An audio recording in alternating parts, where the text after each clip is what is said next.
For me, this process is like walking into the middle of a movie. I have no idea what has happened between my client and their loved one or loved ones who come through in a session. So things are rarely clear to me. Things like I'm an observer. I listen, I sense, I hear, and I share whatever I am seeing, hearing, or sensing to my client. And I will just ask them, does this make sense? Don't tell me what it means, just let me know if it makes sense. And if it doesn't make sense, I'll pull threads, I'll pull for more information. But sometimes the person, the individual in non-physical realm, they're really adamant and they won't give me any more information. And they just say, keep telling them, just keep telling them. So one such example was, there was a woman here whose adult son had passed. And whenever we had sessions together, we were working on developing her own inner abilities, right, to do this work. So whenever she's here, her son just loves this work and loves being here. So he kind of hangs out with us while we're doing the work. And he had one message for her one day that was really clear. And the other message was he showed me a picture of a lollipop, you know, like it was a flat red lollipop in a clear cellophane wrapper. And he showed that to me and he said, I'm not talking about that kind of lollipop, I'm talking about this kind of lollipop. And then he showed me a round lollipop with the wax wrapper around it. And I asked him, I said, can you please give me a little more information? This is really vague and it doesn't really make sense to me, which it doesn't have to make sense to me, it needs to make sense to my client. And he was adamant, he would not give me any information. He said, just tell my mother the red lollipop.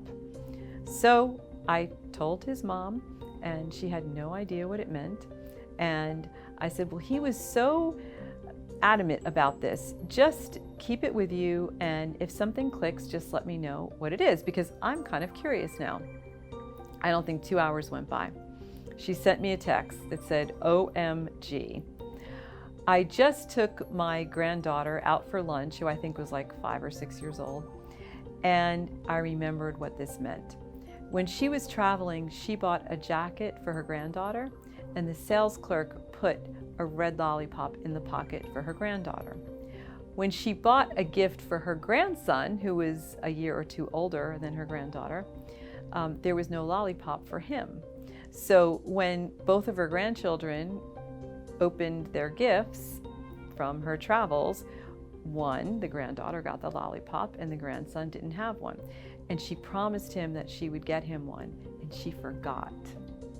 So this was her son coming through to remind her to get the lollipop for her grandson, which I presume she did when she remembered. Then, this is really unusual. She happened to pay me cash, and I went to a drive-through teller to deposit the cash. This is from the same session, okay? I went to a bank I don't normally go to the branch I don't normally go to, and I pulled up at the drive-through, gave them the cash deposit, and he gave me the deposit slip with a red lollipop with the wax paper. And I took a picture of it right away in my car and texted it to her, and I said, this has never ever happened to me in my life. And I looked at the teller when I saw the lollipop, and I just said, you gave me a lollipop? And he said, yeah, we usually only give them to kids, but for some reason I just felt like you needed to have a lollipop today. And I just thought, if he only knew. So this is the stuff you just can't make it up.